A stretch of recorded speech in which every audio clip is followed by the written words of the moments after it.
Happy Thursday, Dolphins fans. Welcome into Dolphins Today by Chat Sports. I am your host, Nic Rohloff. Oh boy, I can't even pronounce my own name right. We're off and running on a Thursday afternoon. Hopefully everybody's having a good week and is ready for the weekend that is vastly approaching. I know I certainly am. We've got so much football action this weekend in college football. Great Saturday slate.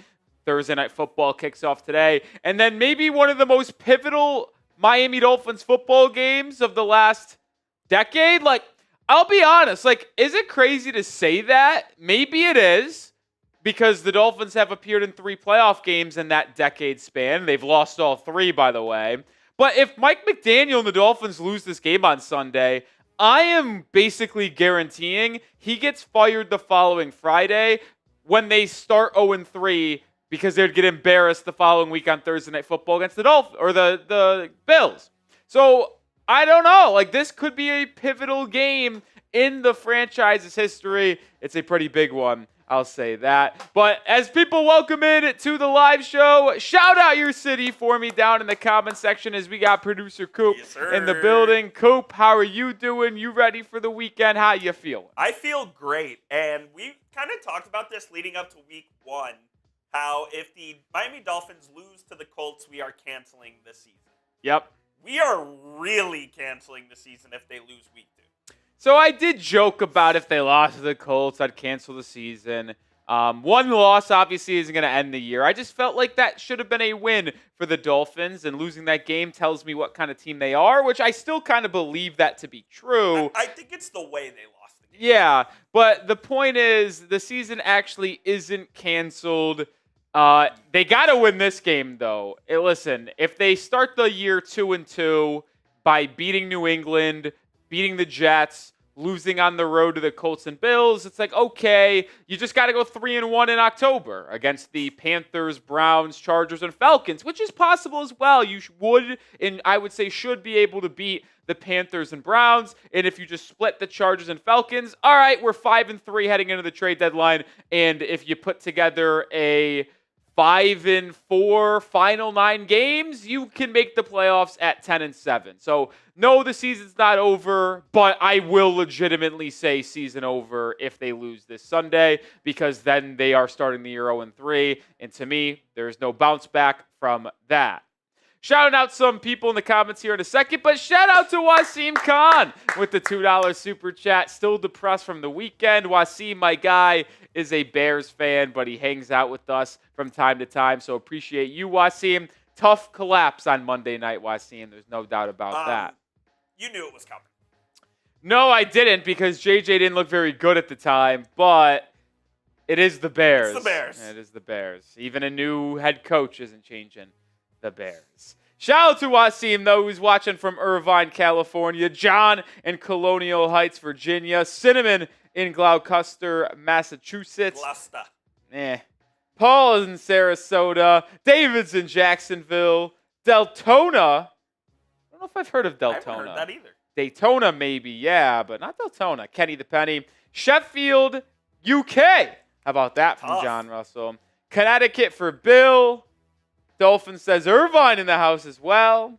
We got Fairhaven, Massachusetts. Cedar Hill, Texas in the building as well. Appreciate everybody hanging out with us here on this Thursday afternoon. Will Tyreek Hill be traded this year? It is our pinned poll as well. 62% saying yes. I'll be honest, I would probably say I think it's 60% yes, 40% no.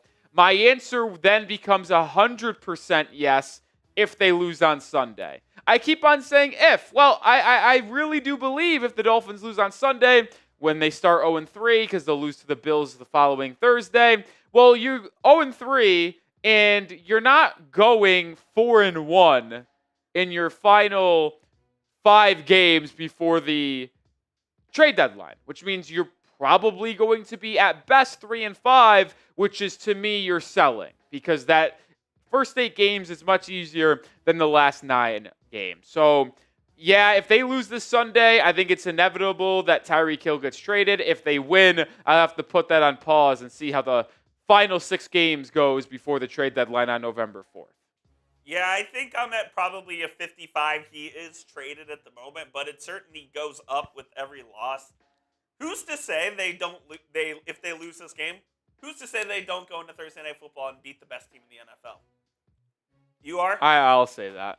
Yeah. You see, crazier things have happened any given Sunday / Thursday, as they say. I mean, I actually don't think they're gonna win this Sunday. I mean, if you picked. We'll ask for y'all score predictions in a moment, but you did predict them to lose. I did. I'll give my full score prediction here in a second. But yeah, if you watched our injury report update and mini preview that went out yesterday evening, I was not too kind to the Dolphins. No, you were not. Cooperstein. I don't forecast things going well. You're not going to sugarcoat it. No, I call it how it is. I tell you how it is. Predict the score. Dolphins, Patriots. I'll give you my score prediction. Coop, I'll ask you your early score prediction. But I want to hear the people's score predictions down in the comments as well. I should also mention, we did get a $2 super chat from Wasim. Remember, we have a September month raffle. Every $5 gets you into the raffle for this Dolphins signed mini helmet from Chop Robinson. Authenticity, security, right here. $5 gets you into the raffle ticket. $100 in a live show gets you into the Dolphins Today Aqua Club and Hall of Fame. We got our stickers coming in shortly, and we'll be able to plop that on the board. So far, we have we got David Breakout. Yep. Magic Dragon Wizard. Yep. Building Fins Up. Thank you. And Brian Aycock. Yep. Those are the four. Four Hall of Famers. It'll be easy to remember when the orange stickers are in and I have it written down. But, yeah. I see 28-13 Pats, 14-10 Miami. Dolphins lose 12-3. John says Patriots 24, Dolphins 14. Luis says 27-7 Dolphins. Jerry says 27-17 Dolphins. I'm going, if you watched our video, you already know this, 20-17 New England Patriots. I'm going to go 24-20 Miami Dolphins win. Coop is a little bit more positive than I am. Listen, I'm just looking at this Patriots defensive line, the strength of that team. The Dolphins are without their starting right guard and right tackle. No James Daniels, no Austin Jackson. Yeah, the Patriots likely won't have Christian Gonzalez, which we'll get into here in just 1 second. But I don't know if the Dolphins are going to be able to take advantage of that because the offensive line might struggle a lot. And based off what we saw with our defense last week, are we going to be able to stop New England that much? I don't know. Tua at home gives me the belief that he is going to sling it all over the park. So Tua has never lost to the Patriots as a starting quarterback. But, oh boy, I wish you didn't tell me that. But he has never beaten Mike Vrabel as a head coach. Okay. He's 0-3. So something has to give. Right. So either the Patriots finally beat Tua or Tua finally beats Mike Vrabel. One of those winless streaks ends this Sunday. Even up in New England, Tua beat them. Every time. That's unbelievable. They've never, if Tua is the starting quarterback, he is undefeated against the Patriots since he's become a starter. That is unreal. Never lost. So one of them is going to end. Shout out Soto with a 5. So I answered no to Tyreek Hill trade, but it's only if they don't go at least 3-1 in their next 4 games. Yeah, I agree. Like, the Dolphins, to your point, Soto, and this is what I've always said, I think the Dolphins need to go 3-1 their next 4. Yep. Patriots at home. Bills on the road. Jets at home. Panthers on the road. You should beat the Patriots at home. You should beat the Jets at home. You're favored against the Patriots this Sunday. You'll be favored against the Jets at home if you're not 0-3. And I think you'll be favored on the road against the Panthers if you are able to go 2-1 over the next 3 games. So, yeah, I think they should go 3-1 and be 3-2. And then maybe they lose to the Chargers in Week 6. Like, let's just say they're the better team. You'll probably lose that game based off what I'm saying now. You'll be 3-3. Can you go 2-0 against the Falcons and Browns? Both on the road? I think very possible. I think if you're 4-4 at the trade deadline, you're not selling. I think you are. Well, mate, let's rephrase. I don't know if they are. If I was in charge, I would. I think that's a tough sell to the fans. Why? They know this team stinks. The fan base is at the gates with pitchforks, Coop. If you're selling at 500, I'd be mad. Well, with how easy the schedule is in the first 2 months? No, I get that for sure. But if I was a Miami Dolphins fan and my team traded away best player when you have a chance to get to the postseason, I'd be pissed. Well, you're cutting Tyreek Hill at the end of the year anyway. Yeah, but you have to see it out. This team ain't winning the Super Bowl. What do I care? You know what? I really don't care. If you're 4-4 and you show average football, and then you're keeping Tyreek Hill to maybe sneak into the wild card where you'll get obliterated by the Bills, Chiefs, or Ravens. Like, I don't care. If you don't believe, you shouldn't be here. I would rather miss the playoffs and trade Tyreek Hill to recoup draft assets than keep Tyreek Hill, barely sneak into the playoffs, and get obliterated. See, I think you should do everything you possibly can to make the playoffs every year. I mean, they will because their job is on the line. Like, if they miss the playoffs this year, they're canned. So I get it. They won't sell. I'm just saying from a long-term perspective of a fan, I would want them to sell. I don't know if I would. When I say selling, I'm talking Tyreek Hill and maybe Jaelan Phillips. Yeah. Those are the only two players. Maybe Matthew Judon. The reason why I lumped Phillips into there is because it's the last year of his deal, and if the Dolphins are stinking and they're not going to re-sign him to a long-term deal, you might as well get a third-round, fourth-round pick for him. We'll talk more about that here in a second. Which I do want to start today's live show. We got 135 people watching. Let's get at least 65 likes so that we can start today's show. We're at 36, so we need 30 likes. Come on. Hit that thumbs up icon. Completely free here. Appreciate everybody hanging out with us here on this Thursday afternoon as Week 2 in the NFL is slated to get kicked off in about 3 hours. Commanders, Packers, obviously. I'm going to go with the Packers. They're at home. I think they're the better football team, period. They looked good against the Lions. Commanders were iffy against the Giants. I am excited to watch this game, though. I think it's going to be a very fun game to watch. Two contending NFC teams. But I definitely got the Packers at home. All right, 30 likes away. Or 20 likes away. I can't do math. Hit that thumbs up icon. John says, wrong year to tear it down. 2027 better QB class.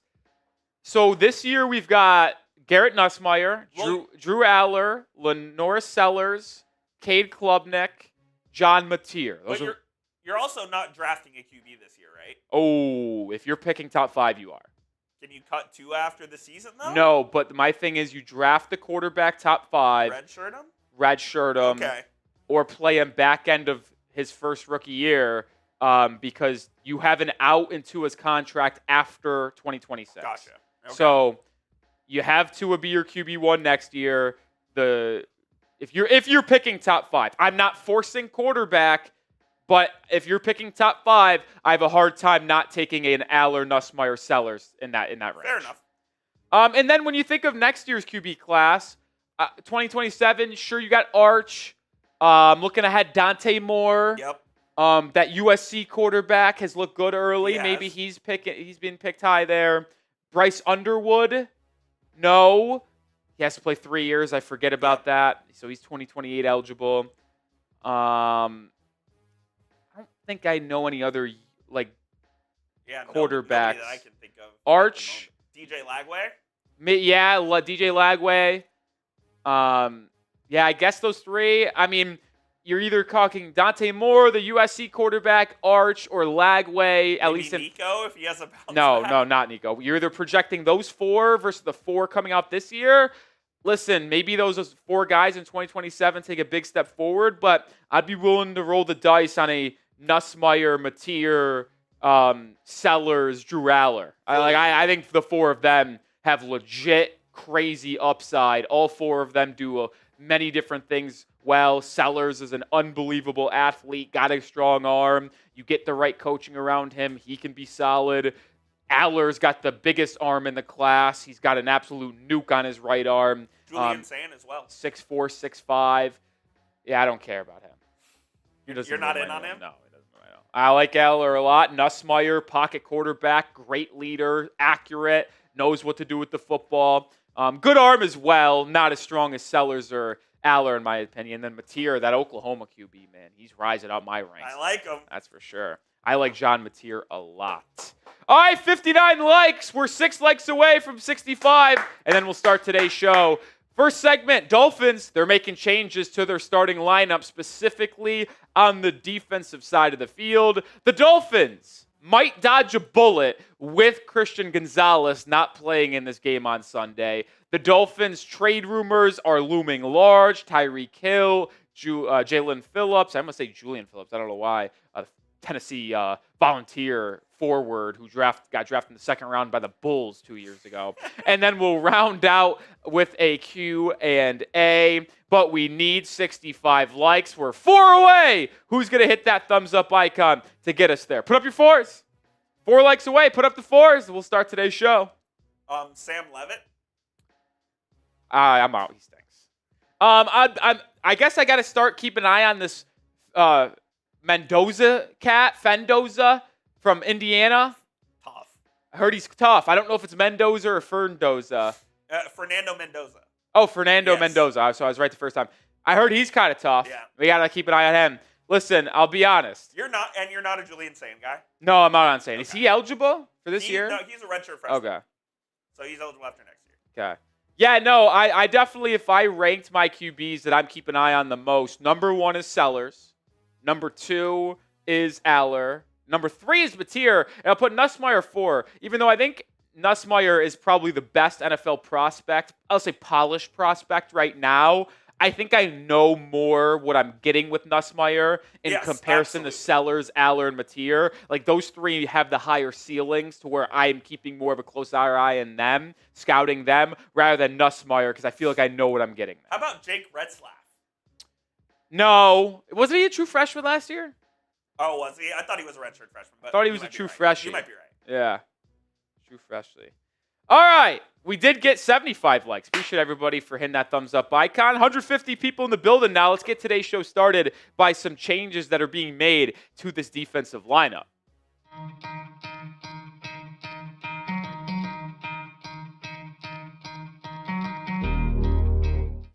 The Miami Dolphins defense got absolutely embarrassed, allowing the Colts to score on all 7 possessions they had. First time a team has done that in the regular season since 1978. Well, as you could expect, some major changes are being made to this Miami Dolphins defense. And Anthony Weaver spoke to the media earlier today and outlined some of those changes being made. We're going to break it all down. The first one that is going to be on the horizon, more Willie Gay Jr. Well, folks, anything is more. Somehow, some way, after looking at the tape, looking at the snap count, Willie Gay Jr., the linebacker Miami signed in free agency, who was a standout in joint practices, training camp, and the preseason, did not play a single snap in the season opener against the Indianapolis Colts. Matter of fact, the backup linebacker, KJ Britt, didn't play either. It was Jordan Brooks and Tyrell Dodson on the football field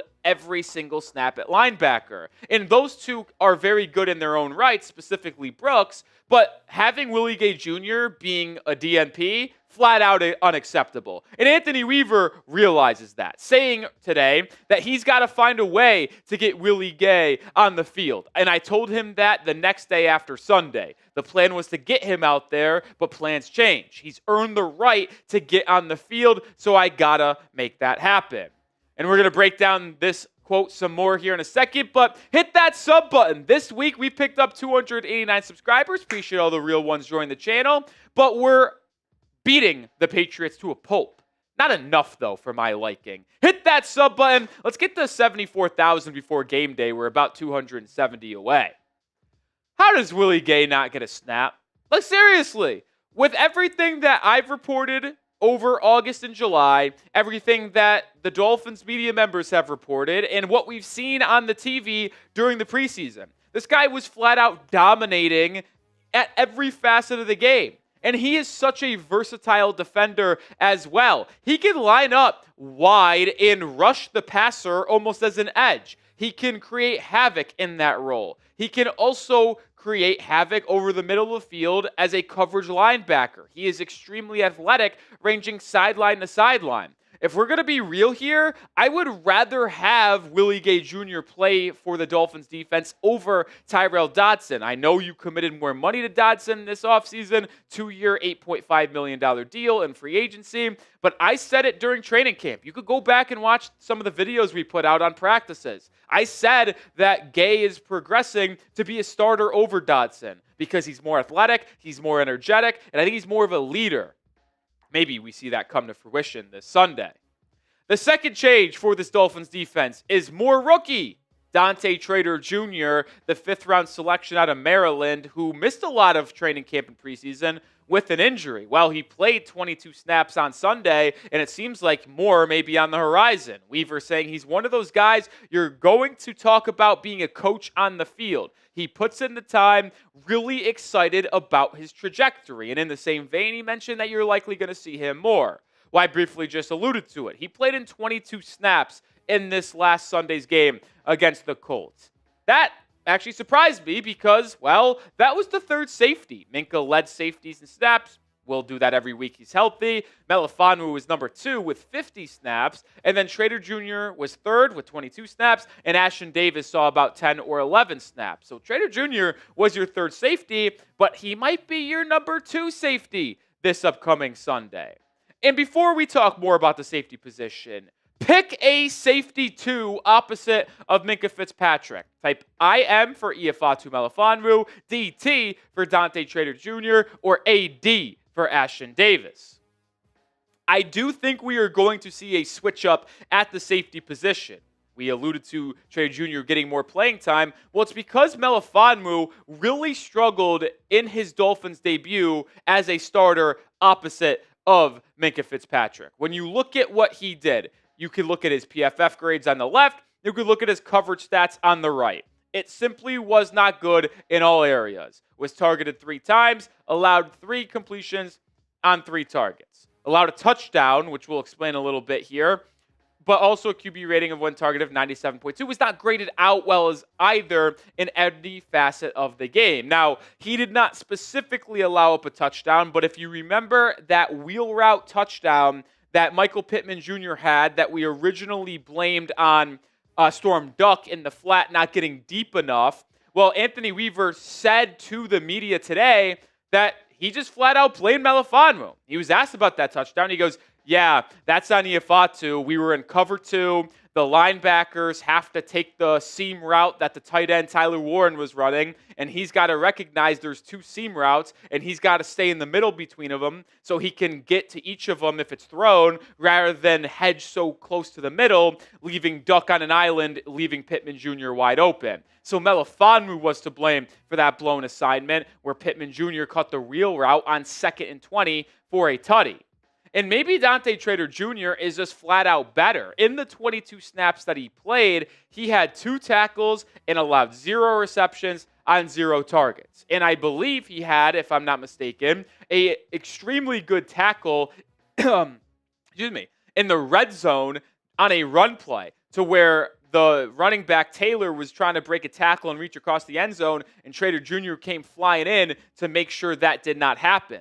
I think I saw a lot of positive things from Trader Jr., which makes me want to play him more this upcoming Sunday, and it sounds like that will be the case.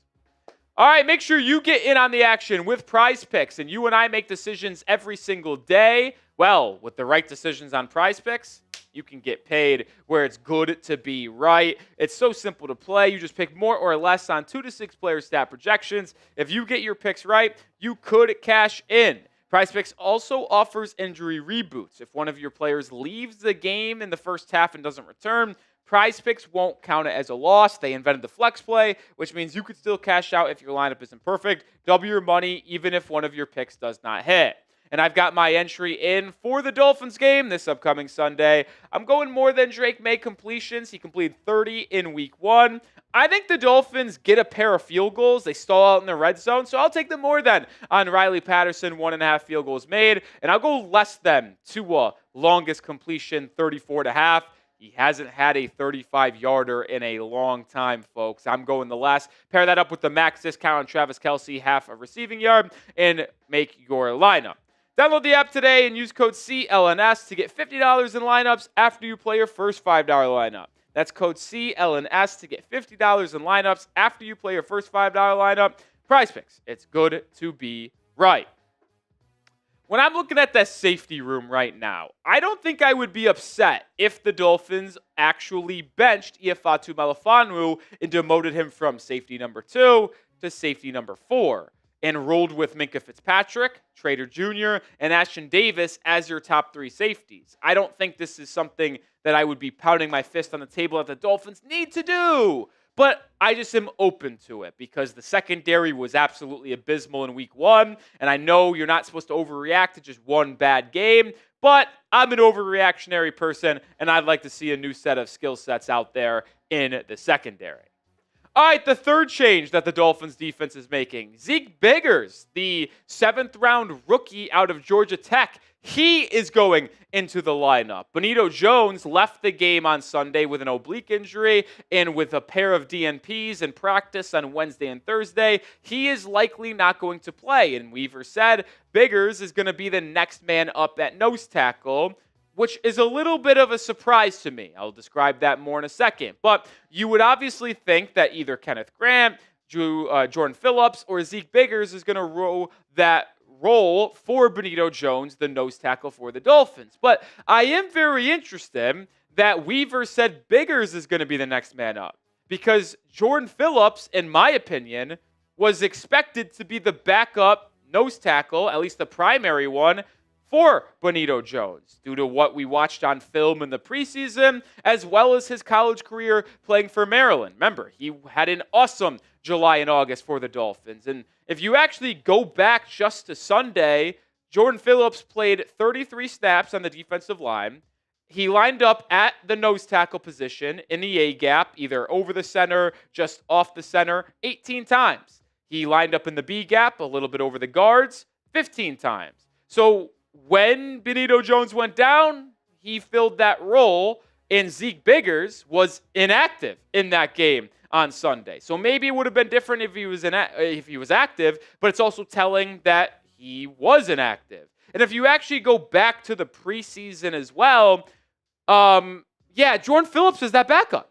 Like, he had 20 snaps in the A-gap, 47 in the B-gap. Zeek Biggers did 43 snaps in the B-gap, only 2 in the A-gap. So based off him being inactive, Phillips taking that backup role in week 1, as well as Jaelan Phillips playing nose tackle in the A-gap more in the preseason, I don't understand why Weaver would say Zeke is going to be the next man up for that role. Maybe he just means that he's going to be next man up in terms of he is now going to be active on Sunday and that 4th defensive lineman, because the Dolphins only keep 4 active on game days. Maybe that's the case. But I would expect Jaelan Phillips to fill that role that Benito Jones is leaving, assuming he is out with that oblique injury.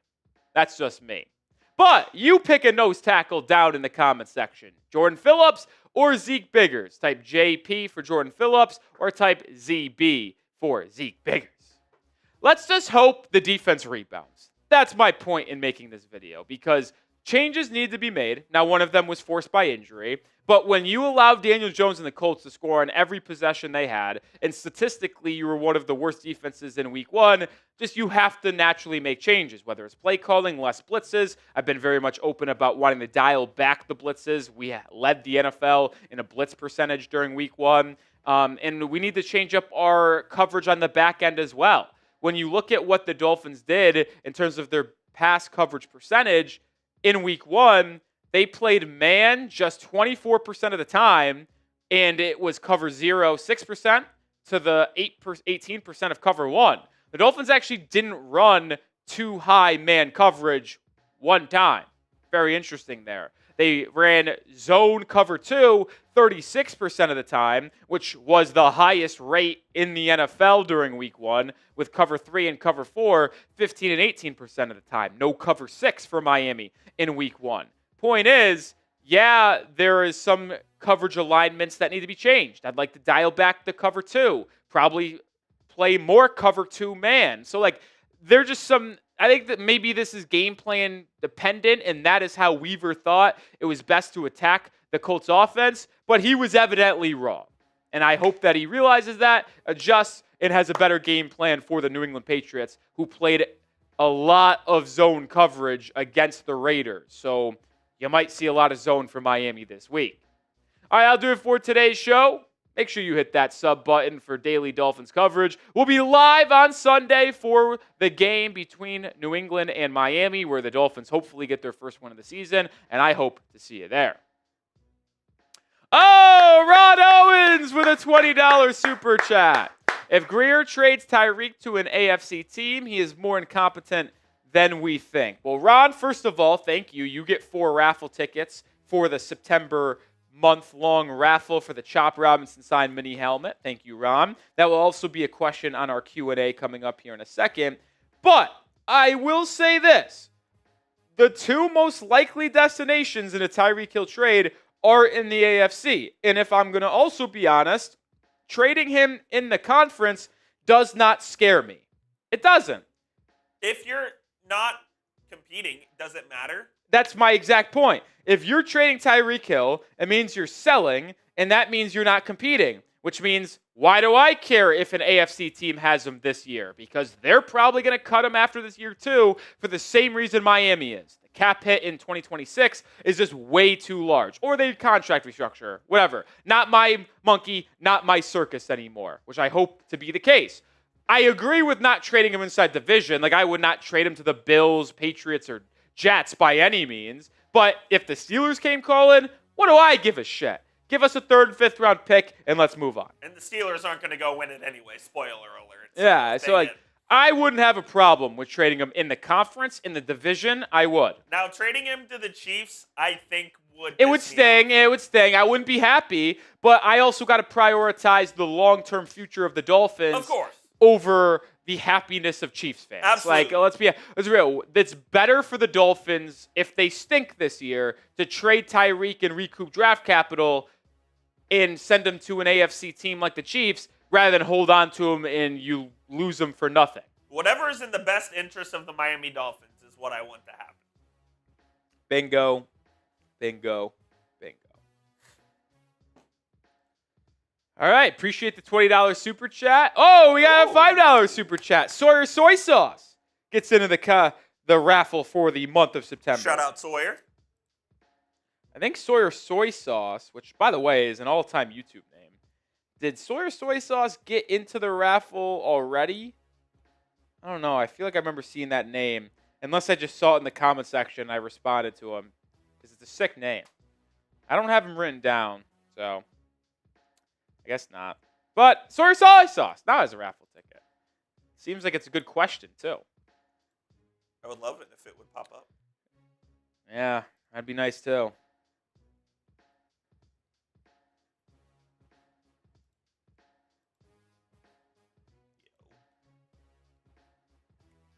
MG's in that wedding. What's up? MG's in the wedding. You didn't know that? No. Oh, yeah. That's insanity. It's pretty Unbelievable. Getting you on screen just a second, Sawyer. Yeah, the super chat has to be updated with a link. Slippery cope. No, the link is in there. It's just not refreshing. Jeff says, can we bring Marino out of retirement? You guys love your Marino. I get it. Some people want him for GM. I mean, that's absurd. That's just not going to happen either. The game is 100% a must-win. Agree. If we lose, this season is caked. Agree. And we will most definitely start rebuilding. And Tua McDaniel, Grier, all bye-bye. I agree with everything you just said. And I think that McDaniel will be fired the following Friday after the Dolphins get embarrassed by the Bills on Thursday Night Football. And you are predicting a loss. I am. So I guess if you're asking me, because I predict a Dolphins loss this Sunday to the Patriots, then I guess I'm predicting the Dolphins fire Mike McDaniel September 19th. That is crazy to think about. That it's a possibility. It's an absolute possibility. 8 days away. I know. A week from tomorrow is when I think Mike McDaniel gets fired. 3 games in, is that a quick trig? No, there's been quicker. I don't know, man. Dude, that? Carolina's coach last year was fired, I think, in the first 2 weeks. Was he? Who was their coach 2 years ago? It was Matt Rule. I think it was. It was Rule. I When don't know if it did was Matt 2 weeks. Rule? I know McDaniels was like 5 or 6 weeks in. Matt Rule got fired. Okay, it was week 5. Yeah, that's what I'm saying. I knew it was early, quick though. trick. I knew it was early. I just don't, but there's not a better time to do it. Yeah, because you get a full week and a half with them playing on Monday Night Football the following week against the Jets. So I guess not. Okay, let me ask Grok this question. This is a great question. And then we got another super chat to get on screen. Yes, sir. When was the earliest firing in season in NFL history?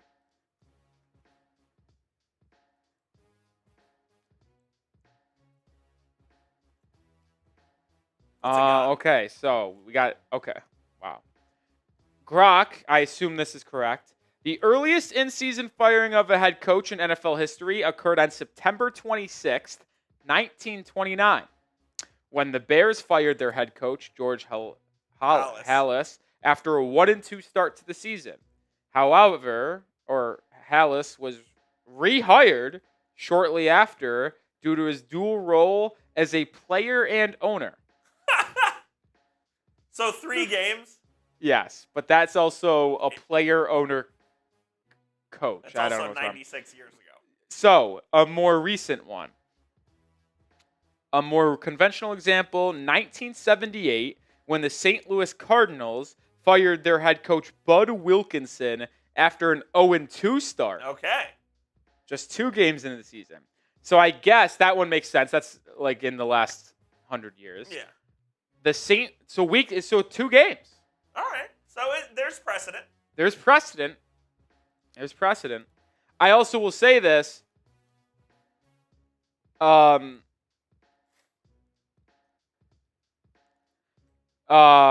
I'm losing my thoughts. Give me a second. Shout out to Mac Hudson with the 10. Mac says, we need to kick the tires on Rex Ryan.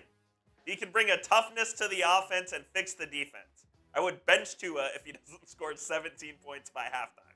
Show me the money. Well, Mac, appreciate the super chat. You get a pair of raffle tickets. First of all, no on Rex Ryan. He's a bum. Hard no. Bum. I'm sorry to disagree with you so vehemently, but big time bum. I meant to say this. The Dolphins have not fired a head coach in the middle of the year since 2004, but it wasn't even technically a firing. It was a resign, mutual part ways, however you want to say. It was Dave Wannstedt. Yes. 1-8 record. So that was 9 games in the year. But the Dolphins have not fired a coach middle of the season in a long time. This also has to deal with a really bad head coach in Adam Gase.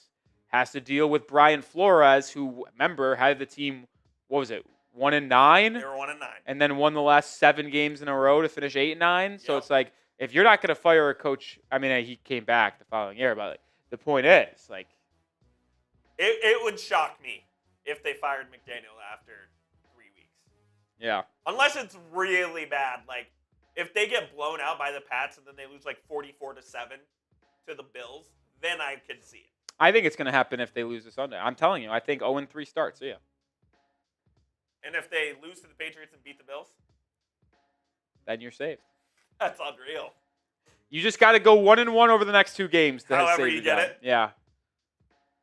Yeah. You got to go 1-1 over the next 2 to keep your job. And that's not for the season. That's just for the time being. Yeah. Oh, exactly. Yeah. That's how I view it. All right. Appreciate the super chats, the questions. Remember, if you want to get into our mailbag, which we're going to do at the end of today's show, super chat or hashtag Dolphins. But another segment on tap here. We might be dodging a bullet, folks. The Dolphins may be very, very lucky with one of the best players in the NFL and on the New England Patriots missing this Week 2 game. All right, let's roll it. The Miami Dolphins may have luck on their side. And this is not me rooting for an injury, but hey, we got to talk about the injury news surrounding the New England Patriots because their best player, in my opinion, a top 3 corner in the NFL, Christian Gonzalez, is likely going to be out for this Week 2 matchup. We actually talked about it earlier last week before Week 1 because the Jets suffered a major injury on their offensive line, and Gonzalez still isn't back. He's had a hamstring injury for a very long time, and he's been unable to get back onto the field for the New England Patriots. As you see my water bottle there, whoopsie-doos. But the more information on Gonzalez, he's been out since July 28th. He was a DNP at Patriots practice, on Wednesday and Thursday. And some more information on this hamstring injury that Gonzalez has. About 41% of players that suffer a hamstring injury return within a week. Another 41% return within 1 to 3 weeks, leaving 18% of players not returning within 3 weeks. It's about 6 weeks now? 5 at least. Like, oh my goodness. I don't know what's going on in New England, but how is Christian Gonzalez's hamstring injury not healed? Either way, this is big-time stuff for Miami. And make sure you subscribe and join us for our Week 2 Dolphins Patriots watch party. We will be live for this game as Miami hosts New England. We'll be live an hour before kickoff, so noon Eastern time, 11 a.m. Central time. This is our watch party thumbnail, so if you see it, click on it and join me and Coop.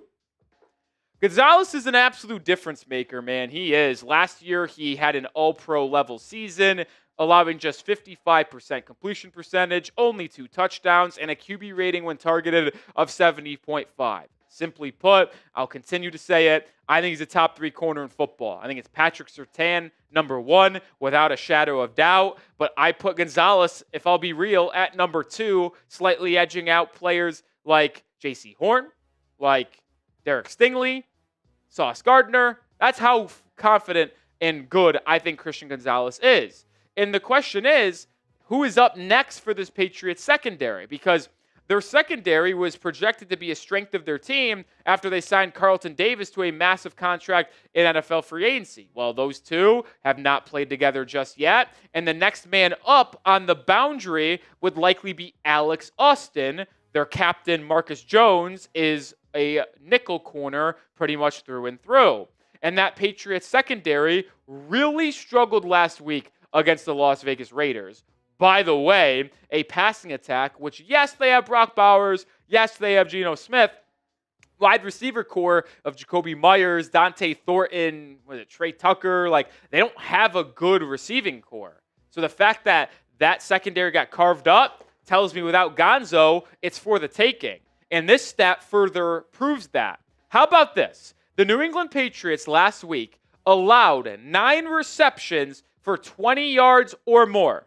It was without a question the most amount of 20-yard receptions allowed in the NFL. My point, I get the O-line for Miami may be a concern with Keon Smith and Larry Borum subbing in for James Daniels and Austin Jackson.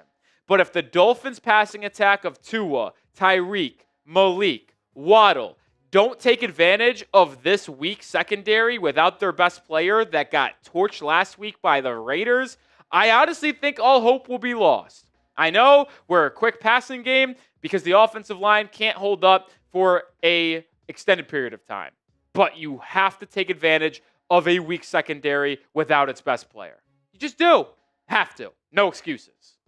Who you got in this game? Pin comment on today's show. Type MIA for the Dolphins. Type NE for the Patriots. Who y'all got? Big game for both teams. 0-1. Both of them looking to get to 1-1. I just want to show some more stats on this Patriots secondary. Their EPA per pass was 25th in football.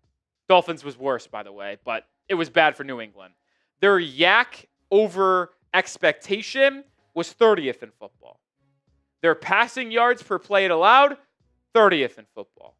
Now, their average separation in terms of Raiders wide receivers separating from their corners was 12th best, so actually was in the top half, but they were bottom 10 in EPA, yak allowed, and yard per play allowed on pass attempts. The The point is, O-line, I'm begging you, please hold up. Just give Tua 2.5 seconds. I'm not asking for 3. I'm just asking for the league average 2.5. You give me a league average, and we're going to be able to cook. Because that secondary simply can't hold up. Look at the difference in their quick passes to the long passes, which 2.5 is that separator. Under 2.5 seconds, quick passing game. Still ranked in the bottom half, 16th in EPA, 25th in YAC, 21st in yards per play allowed. But on long passes, so when the Raiders offensive line gave Geno Smith time to set his feet, dissect the defense, wide receivers work downfield, they were 29th worst, or 29th in EPA, 29th in YAC, 30th in yards per play. Point is, offensive line hold up. Tua, hold up. Tua, I'm begging you. I am begging. Please do not do what you did last week. What am I referring to? Happy feet, scared, panicky in the pocket. Too many times, he was nervous, he got scared, he came off, he just threw it to his first read right away for a 3-yard gain. Or he would come off of his first read, panic, inaccurate throws. Confident, stay in the pocket, move your feet in the pocket, give yourself throwing lanes, and dial up balls in the intermediate and deep down the field. Because I promise you, Jalen Waddle and Tyreek Hill will be open. More to come here in a second, but get started with Ethos, today's sponsor. And in this day and age, you can't take anything for granted. When you lose someone close to you, you can't help but think about the future. With life insurance through Ethos, your family is protected. Life insurance is a perfect way to make sure you're covered, can help pay the mortgage or your kids' college tuition. Right now, you can get your free quote at ethos.com/NFL Daily. Ethos is an online platform that makes getting life insurance fast and easy to protect your family's future in minutes, not months. Life insurance is more affordable than you think. With Ethos, you get a free quote and customize a rate that fits your budget. The process is 100% online with no medical exam required. Just answer a few health questions and get a quote in as little as 10 minutes. 3 million families have completed their applications and trusted Ethos to help find the right coverage already. So join the millions, protect your family with life insurance from Ethos. Get your free quote at ethos.com/NFL Daily. That is ethos.com/NFL Daily. Now, I know we just spent a lot of time talking about the secondary and Christian Gonzalez injury, but there are a couple other injuries that I want Dolphins fans to monitor. Harold Landry, who had 2.5 sacks in Week 1 for the New England Patriots, their prized pass rushing addition this offseason, he is questionable with a foot injury. Was a DNP on Wednesday, limited participant on Thursday. So he's likely going to play, but he is questionable. Same thing could be said for Morgan Moses, the starting right tackle for the New England Patriots. He was a DNP on Wednesday, like Landry with a foot injury, and then returned to practice on Thursday as a limited participant. So 2 key starters outside of Gonzalez, both questionable for this game. I think both of them ultimately end up playing, but it does seem like the best player on that team, Christian Gonzalez, is not going to. All right, let's segue from the injury news from New England to the injury news for the Miami Dolphins. One that is going to drive you up a wall if you are not aware already. I tweeted it out on Thursday. Darren Waller did not practice again. And I will be abundantly clear for the gazillionth time. Cut his ass. Get him out of the organization. I hate him. Hate's a strong word, but that's how I feel. I've said it before. I know I'm beating a dead horse, but I don't know what more evidence is required for this organization to move off of him. He is stealing money from the team. I can't believe the incompetence shown by this organization to not only trade for this guy who was retired last year, but still allow this to continue throughout Week 2. He should be cut already. And you know who should be on the team? Greg Dulcich, the former second-day pick out of UCLA, who balled out for the Giants this preseason. Tanner Conner stinks. Darren Waller is MIA. Julian Hill, terrible. Bring Dulcich to the 53-man. I can't do it anymore. Sorry if that was a little too harsh. Omar Kelly with the note that good news here. Jalen Wright participated in practice on Thursday. Now, it was a very limited involvement, but this is good news. And on the injury report Thursday for Miami, he was upgraded from a DNP to a limited participant, putting him not on track to play this week against New England, but it could be a signal that Jalen Wright may actually be ready to roll in week 3, against the Buffalo Bills. Now, yes, it's a little bit of a shorter turnaround, and it would have been nice to have an extra 3 days of recovery for Wright next Sunday rather than a Thursday week 3 game. But at worst, Jalen Wright will be back for week 4 against the Jets on Monday Night Football, which was the expectation, because if they expected him to miss 4 games, then they would have just placed him on IR. They didn't do that. So I believe he will be ready for week 4 without a question in my mind. But the real question is he actually on the upward trajectory towards playing in week 3 against the Buffalo Bills? Couple other injuries to note. On Thursday, Austin Jackson was a DNP, and so was Benito Jones. Jackson dealing with a toe injury, Jones dealing with an oblique. Both of these guys will probably not be playing. Jackson for sure. Benito Jones is more of a projection for me. I just don't often see a player leave a game in the week prior, be a DNP in practice on Tuesday or Wednesday, Thursday, and then be ready to play on Sunday. So both will be out this week, in my opinion. We know who the replacements are. Larry Borum is going to be playing right tackle for Miami. He did the entire preseason when Jackson was out with injury. And then you'll see a combination of the rookies, Zeek Biggers, Jaelan Phillips, Kenneth Grant. Those 3 will be the replacements for Benito Jones in rotation at that defensive lineman spot, next to Zach Sealer, and at that nose tackle spot. All right, that'll do it for today's show. Appreciate everybody watching here on this Friday morning. Join us on Sunday for Dolphins Patriots NFL Week 2 action. We will be live an hour before the game, so make sure you subscribe and click on this thumbnail for an awesome watch party viewing experience this upcoming Sunday.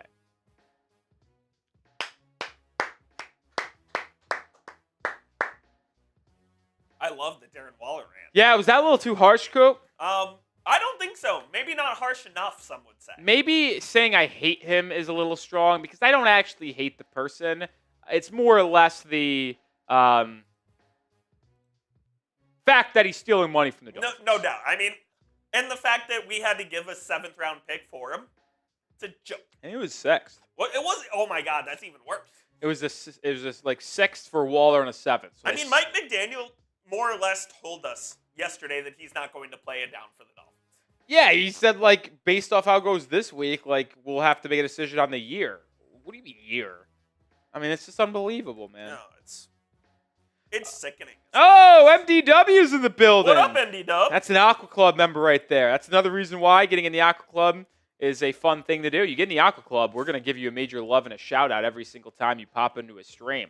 Shout out MDW. What's up, my friend? Hope you are doing well. The only Aqua Club member to show up in this live stream. We haven't seen Breed Count. We haven't seen ACOC. We haven't seen Building Fins Up. We have not seen any of them, but we have 1 of 4. MDW says, just got here running late. Hey, just appreciate you hanging out with us, man. Appreciate you hanging out with us. We aren't going to do our mailbag right now, but we are going to do it in about 15 minutes. So if you would like to get on the Dolphins Today mailbag, well, use hashtag Dolphins in the live chat and ask a question in that same comment, or super chat to get into the mailbag. How are we looking on questions? Cool. Let me take a look. We've got a couple supers. Yeah, I'd say we got 2 or 3 supers. We need some questions. We need questions. Coop says questions. Send in questions. Use hashtag Dolphins. I'll put an example in the chat. Follow Coop's lead. You could become a Coopette. It's a very distinguished honor to be a Coopette, folks. I don't know about that. I disagree. I appreciate the support. I've seen some Coupettes, man. They're great guys. A lot of Coopette girls, too. 0, unfortunately. Cooperlettes. Or I guess we'll be more inclusive. Everybody's just Coupats. I like that. Yeah. Way to think on your feet there, Roll Dog. Thank you. Yeah, thank you. Oh, Joey Oh Peterson. my God. Are you a Coupat? Are you a Coupat? Yep. Okay, good. Unreal. All right, yes, use hashtag Dolphins or Super Chat to get on the mailbag coming up. We need some more questions. So if you use that and ask any question about the Dolphins, chances are you will get on the mailbag. I don't think I'm starting this next segment until we get at least one question. I agree. In live chat. See, that's a good question, AJ. You just got to put hashtag Dolphins in the comments. Yeah, AJ, copy and paste that and then put hashtag Dolphins on the end of it. And then money.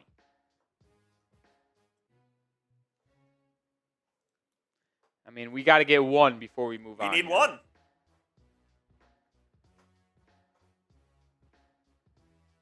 Do you remember? There you go, Ryan. That's a good one. Good question, Ryan. Have you ever listened to Flip Turn? Maybe. Love them. Okay. I'll check them out. Great. I'll check them out. Backseat Lovers here soon? ACL. ACL, that's right. Okay. ACL. I know that's your jam. I like Backseat Lovers a lot. I'm really on Flip Turn right now. Okay. I mean, Chicago, unbelievable banger. August, Vanilla, Halfway. I mean, we're just Is Chicago the TikTok song? No, it's not. No. You know what I'm talking about? Yes, then? I do. Okay. Yeah. That's by JoJo Band. Is that who it is? It's Joe Carey. It's the actor in Stranger Things. Oh, I didn't know that. His band, yeah. All right, we got a couple in there. All right, keep on getting your questions in, and then hopefully we have a perfect amount as we get into that mailbag. But we got some Dolphins trade rumors to discuss here heading into NFL Week 2. Welcome to Dolphins Today by Chat Sports. I'm your host, Nic Rohloff. We have trade rumors on tap heading into Week 2. 2 trade rumors on our own players, Tyreek Hill and Jaelan Phillips, but also maybe a target for the Miami Dolphins, that being Greg Newsome, the corner for the Cleveland Browns. And before I get into the trade rumors, I do want to set the stage on where I stand with potentially making some trades. This week is the inflection point. It's the, what is it, the teeter-totter? Is that what it's just called? Oh, seesaw, thank you. We are on the seesaw. A win this week keeps us level. A loss this week puts us in terms of selling. I really am. A win, season isn't over. We'll see how it progresses. But dial up some wins. We might be buyers at the November 4th trade deadline. But a loss this week, that means you're 0-2, heading into Buffalo on Thursday Night Football, where you're going to be 0-3, and that probably puts you at best 3-5 heading into the deadline, which means you're selling. So this week means a lot for the future of the 2025 season when it comes to the Miami Dolphins. Before we get to these trade rumors, make sure you follow me over on Twitter at Nic_Rohloff is the handle, because if any rumors emerge or any trade actually happens, I'll have you notified on social media before coming here live on the channel and breaking it down. So follow me today, 55 away from 2,400 to get there ASAP. Up first, we're going to talk about Tyreek Hill. And we did a little bit of a Tyreek Hill trade video earlier this week, but I wanted to rehash some points in this trade rumors video, because Bleacher Report actually put out a big board of trade candidates heading into Week 2, and number one on their big board was Tyreek Hill, which should come as no surprise, because if I had to project the most likely player to be traded across the league, I would probably say it's Tyreek Hill, because the Dolphins aren't going to keep him for 2026, and if they're a struggling team, which they look like in Week 1, then probably going to deal him before November 4th. Now, the two teams that are the most interested in Tyreek Hill, in my opinion, or the most likely landing spots, are the Kansas City Chiefs, Hill's ex-team, and the Pittsburgh Steelers, as they've been really looking for a potential 1B or number 2 wide receiver for DK Metcalf, and that's a team that is all in right now with Aaron Rodgers at quarterback, trying to maximize on his final year in the NFL to win an NFL Super Bowl. And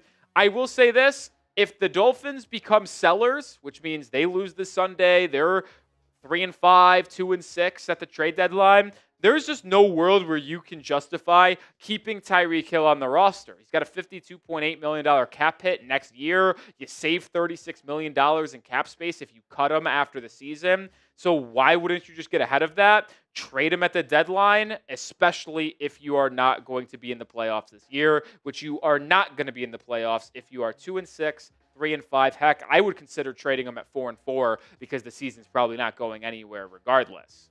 Now, you might ask, what could you get in return for a Tyreek Hill trade? Bleacher Report projected his trade value as a conditional third, and I think this is more than fair. I know some people might say, hey, I'm not trading Tyreek unless I get a first or a second-round pick. Well, let's be real here, guys. Tyreek Hill is a headache off the football field. He is 30-plus years of age, and you got to look back at what happened last year. Davante Adams, a unbelievable, legit wide receiver who got traded from the Raiders to the Jets. What was the package going back to Las Vegas? It was a conditional third-round pick from New York. That's probably what it would be for Tyreek Hill as well. Same type of, production from each respective veteran, same type of age. I would take a flat-out third and a sixth rather than a conditional third, and because I bet the conditions probably don't get hit. Point is, I don't think you can expect a second or first-round pick for Tyreek Hill. If a team offered you a top 64 pick and you didn't accept it, I think I would have to beat someone up. I got to be honest. That would be malpractice. Pinned comment, make the call. Will Tyreek Hill be traded this season before the deadline? Type Y for yes, type N for no. I will be very clear here. You will need clarity on the domestic violence claim. Remember, his ex-wife in divorce filings claimed that Tyreek Hill pushed her, spit on her, twisted her arm. He has denied it.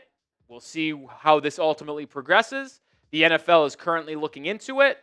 They have the right to suspend Tyreek Hill, even if no criminal charges are brought up against him due to the NFL player personal conduct policy. So we do have to have clarity and see how that unfolds before a Tyreek Hill trade could ultimately go down.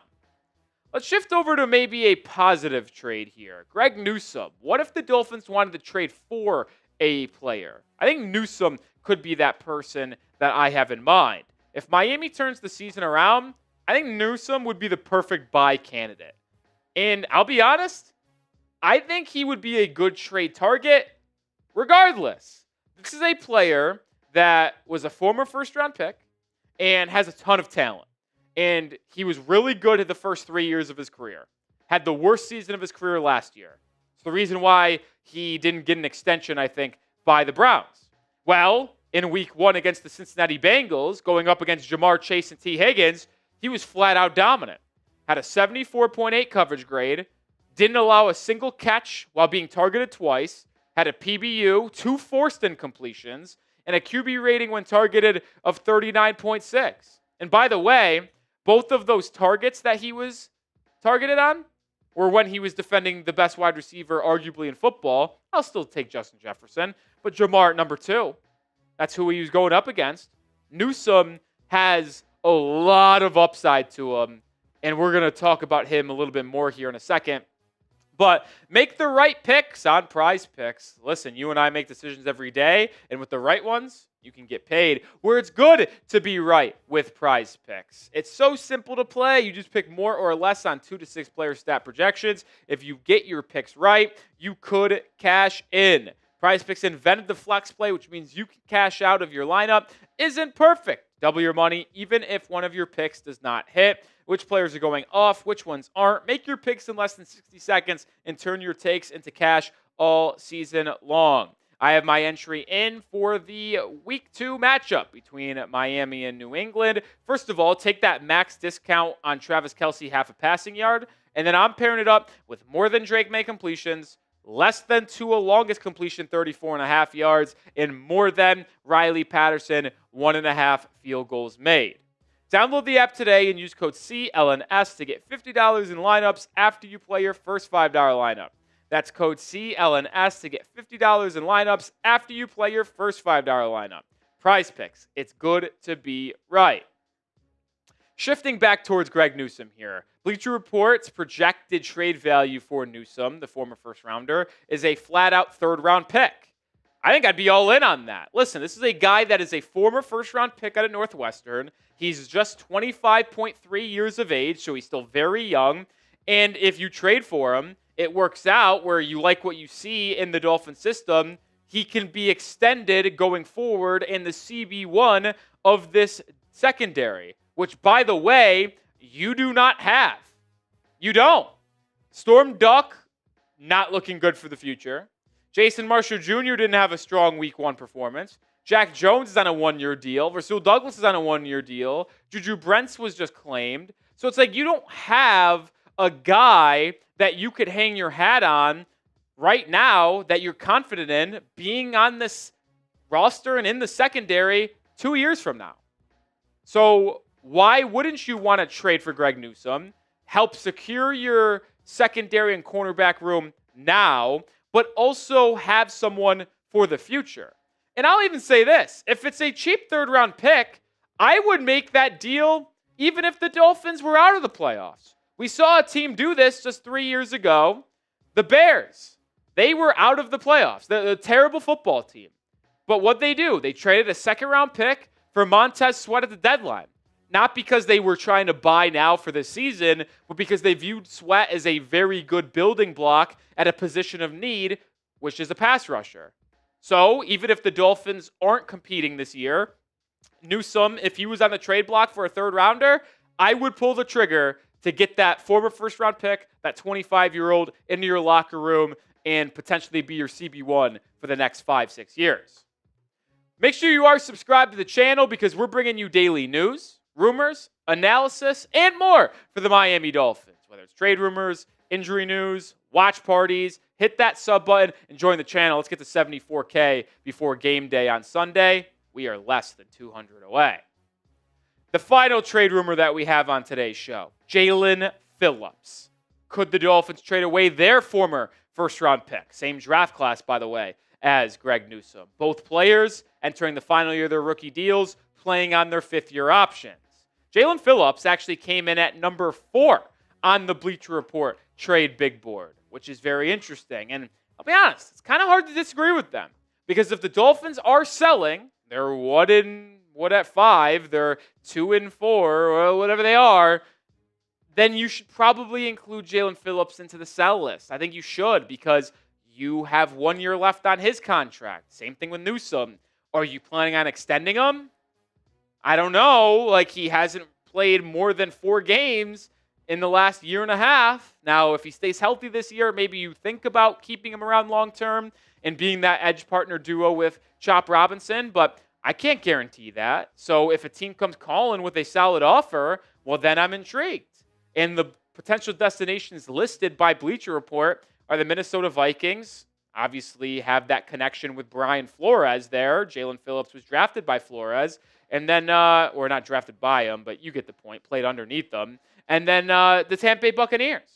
Like, that's fascinating to me. Wouldn't surprise me whatsoever. So those guys feel like really good landing spots for Phillips. Now, the projected trade value is a conditional 4th rounder, which feels low, but it's hard to disagree with it. We know that Jaelan Phillips is very, very capable of being a dominant pass rusher. We've seen it before. But the fact that he tore his Achilles in 2023, tore his ACL in 2024, like, it's hard to really sell other teams on getting a better draft pick because he's been injured so often. Week 1 was all right, 12.5% win percentage, 3 pressures, 1 tackle. First real game action in a while. So we'll see how he continues to play over the next month or so. But I can't commit to Jaelan Phillips long term. So if a team comes offering an early day 3 pick or a late day 2 pick, I'd have to take it. Final word on today's show. Will Miami be buyers or sellers at the November 4th NFL trade deadline? I'm about to give you my prediction, but let me hear yours in the comments. I would be typing my ass. I think we're sellers. Why? Because I think the Dolphins lose on Sunday to the Patriots. I said that in my preview. I have a Patriots 20-17 win.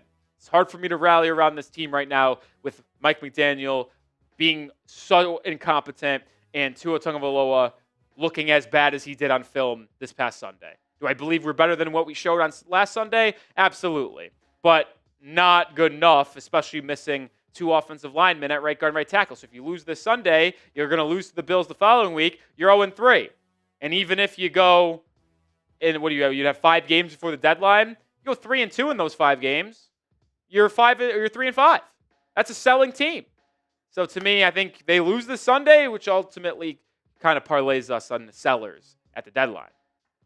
Like I said earlier, make sure you follow me over on Twitter for more Dolphins news, rumors, highlights, breakdowns. And if Dolphins news comes through, well, we'll have the update on Twitter prior to making a video here on the channel. So give me a follow right now at Nic_Rohloff. Trading Jaelan Phillips would break my heart. He's It one would of my hurt. favorite players on this team. It would hurt. It would hurt, but it makes a lot of sense. It absolutely does. Look, if you're getting a 4th, maybe even a 3rd for him, you might want to do it. He's just been through a lot with the Dolphins, and you want to see him succeed. I mean, and he's had some really big moments. Absolutely.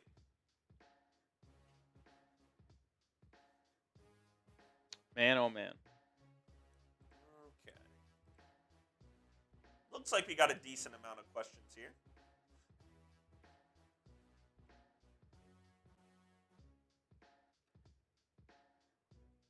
Cool. All right, yeah, we're good to go. We're good? Yeah. Did I miss something I don't think so. in the NBA? No. Not that I saw. One of my Heat follows, it's like a fan, doesn't have anything, just tweet out Pat Riley, all caps. I don't know if anything happened or if it was just the 4 Exhibit 10 signings. Yeah, I'm not seeing anything.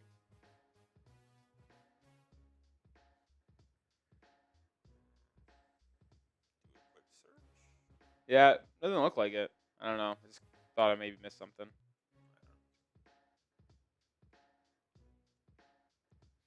All right, excuse me.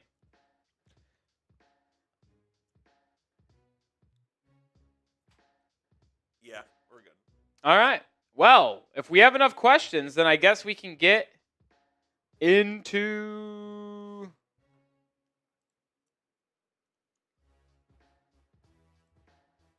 the mailbag. If you want to get on the mailbag, you still potentially can. Just make sure you send in either a super chat that guarantees you a spot in the mailbag, or hashtag Dolphins maybe gets you on there as well. All right, Coop, when you're ready, let's roll it in here with the final segment on this Thursday live edition of Dolphins Today. We're less than 24 hours away from the Dolphins NFL Week 2 game, and we are here to answer some questions from our Thursday live show. I am Nic Rohloff. We got a bunch of super chats, and if you want to get on a mailbag in the future, make sure you join us on our Thursday live shows. We'll start off with Jonathan Soto. Appreciate you. Tyreek Hill trade only if they go at least 3-1 the next 4 games. Yeah, I completely agree. I think Tyreek Hill will be traded from the Miami Dolphins, period. But it will especially happen, and it will be an inevitability if the Dolphins struggle over the next 4. Like, the next 4 games are against the Patriots, Bills, Jets, Panthers. If you go 2-2 in those games, which means you would then be 2-3 with 3 games before the deadline, going up against the Browns, Chargers, Falcons, yeah, you're probably going to sell at the deadline. Like, I think anything worse than 5-3 should be sellers, to be honest. Like, even if they're 4-4, I would trade away Tyreek Hill, because if you're 4-4 with how easy the first 8 games were, you're not going to win anything in the playoffs. So you might as well get something in return for Tyreek Hill rather than nothing. But if you're under 500, you're absolutely selling. So I think Tyreek does get traded. That's my prediction, and I agree with you, Soto. They got to go 3-1 the next 4 to kind of dispel the selling rumors.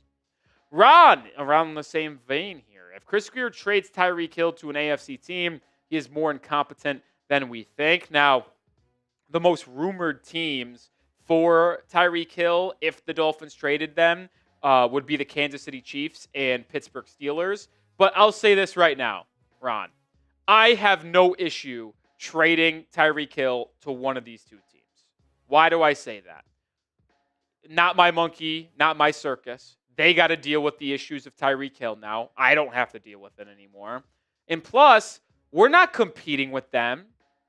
We're not. If we're selling, we're not competing with them.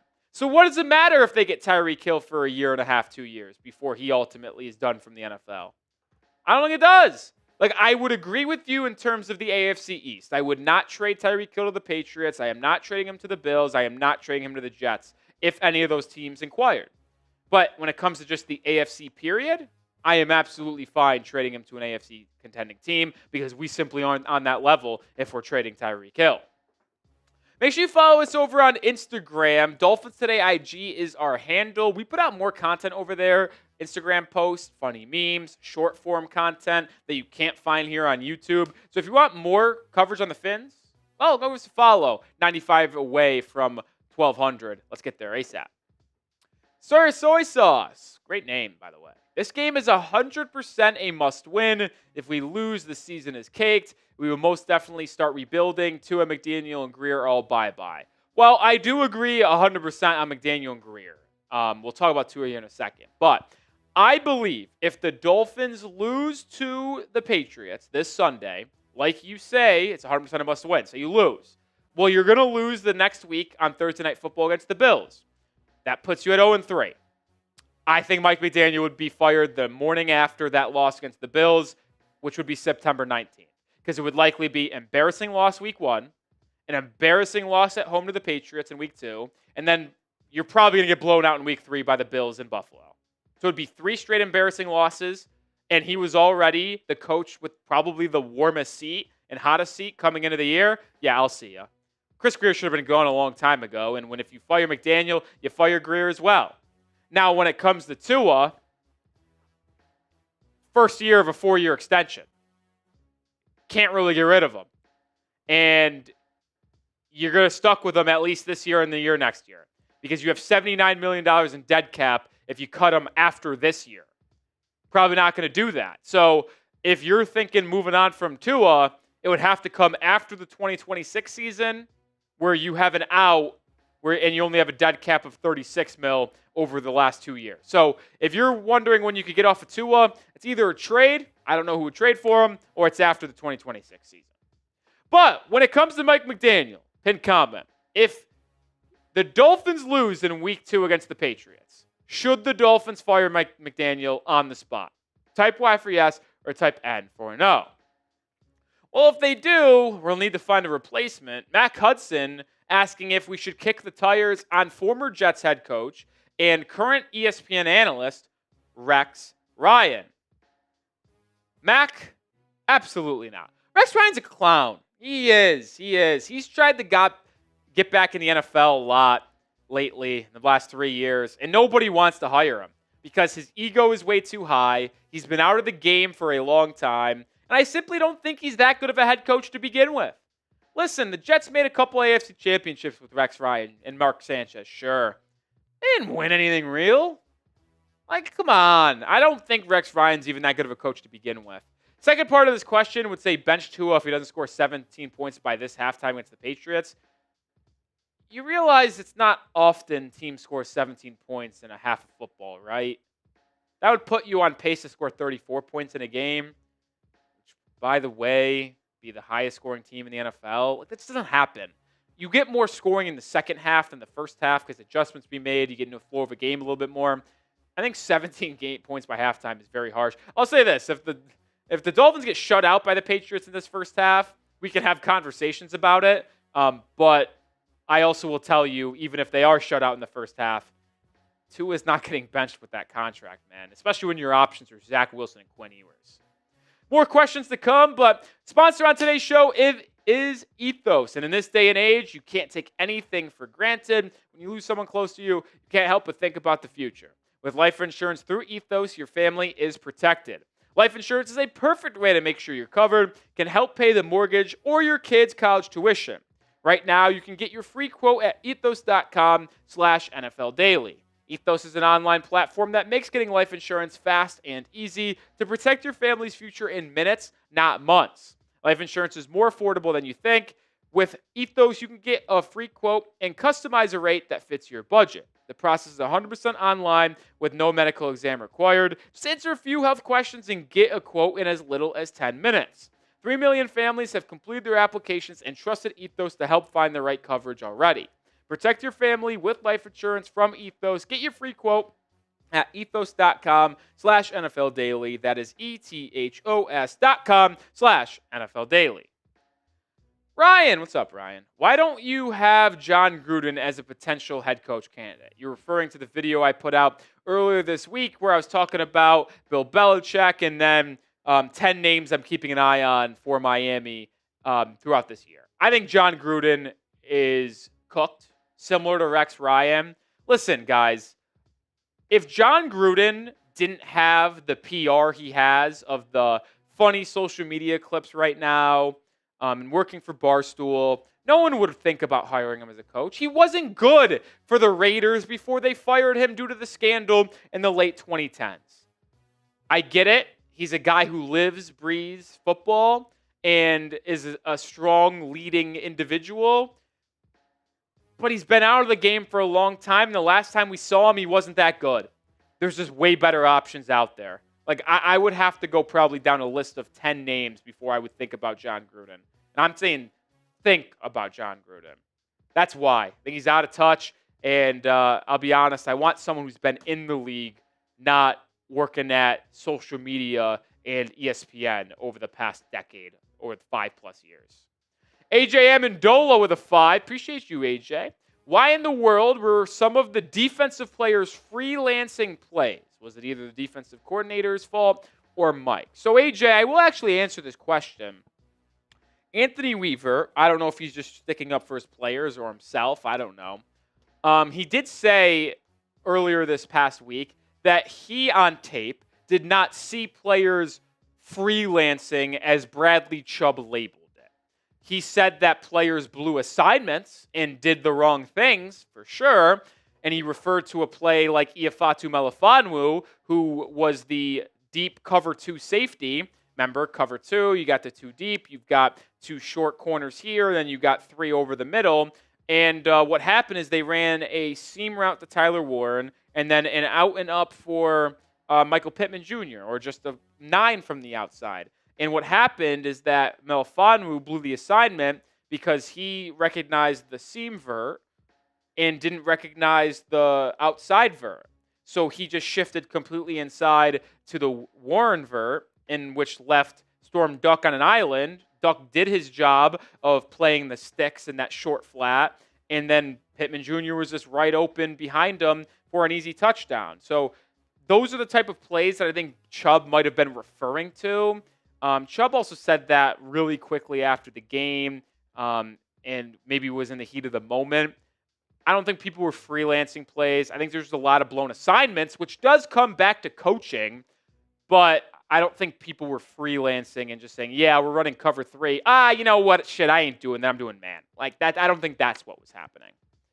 More questions to come, but hey, we're doing a Q&A. This is the most interactive Miami Dolphins community on YouTube. If you want to join the family and become a part of the fastest growing Dolphins YouTube page there is as well, hit that sub button right now. We'll be live tomorrow for week 2 action between Miami and New England. Subscribe and see you then.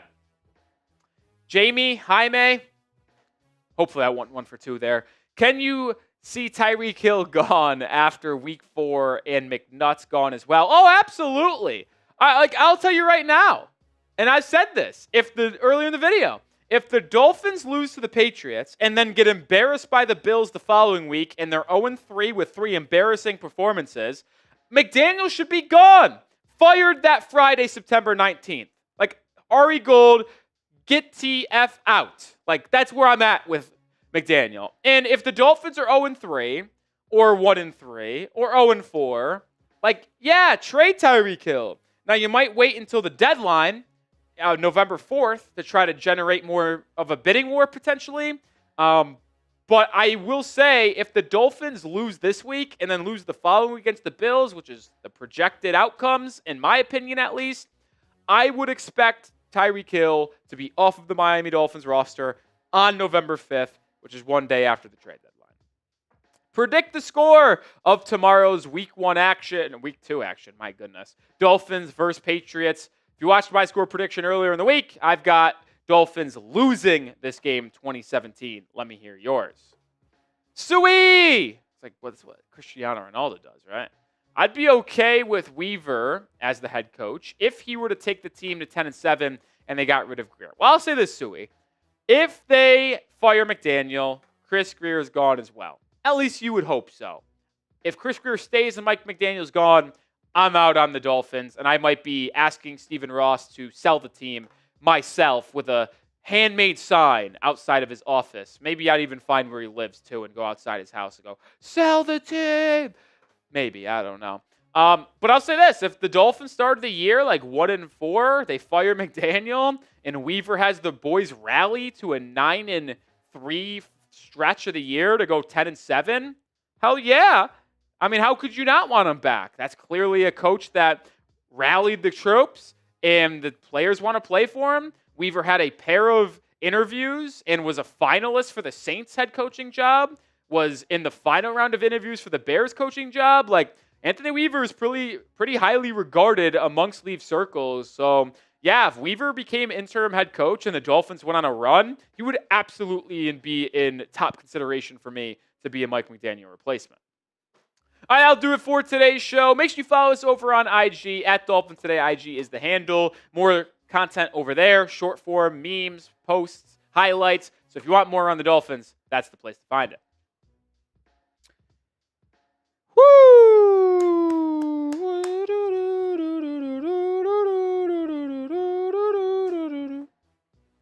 All right. Banger. Feeling musical. Still over 120 people watching here late on this Thursday. Appreciate all of y'all for tuning in. Thursday live show. Appreciate all y'all as we continue to do more live shows a week. Monday after game. Thursdays, game day. So, for example, by the way, next week, our live schedule will be different. What is our live schedule? Be live on Monday, day after the game. Be live on Thursday for game day. And we'll be live on Friday as well for day after the game. And then we'll probably be live the following Monday as well. But yeah. And then we'll be live on Thursday.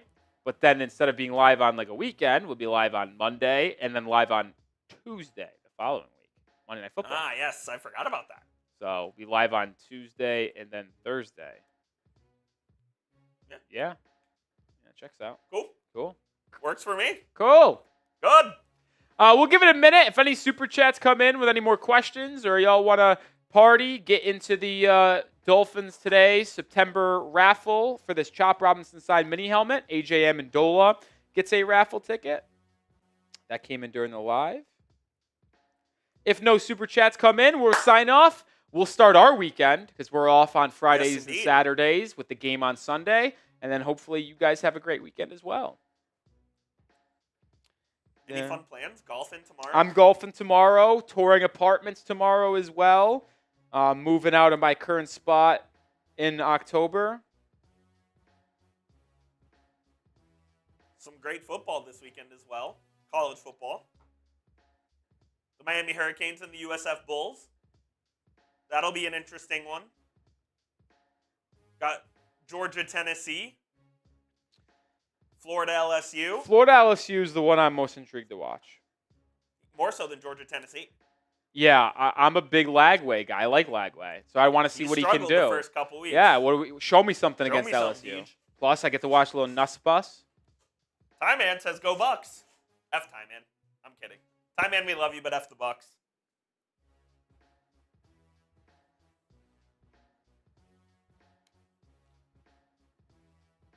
Brian says Dolphins 45, Pats 10. Be fun. That'd be sick. Be fun. Be a great watch party. You know, I might bet on the Patriots to get a win for the Dolphins. Last week I put a significant chunk of money on the Dolphins and we got obliterated. So maybe I'll put money on the Patriots and then we'll win. Very possible. Reverse it. Yep. You have been pretty cold. Oh, I've been ice cold. It's been pretty actually embarrassing. Pretty embarrassing. All right, no super chats coming in. we're going to sign off here. Appreciate everybody who hung out with us here on this Thursday live edition of Dolphins Today. For Jeffrey Cooperstein, I'm Nic Rohloff. We'll see you with videos between now and Sunday, and then we'll be live on Sunday for Dolphins Patriots at noon Eastern Time, 11 a.m. Central Time. Hopefully see you all there. Peace out. As always, go Fins.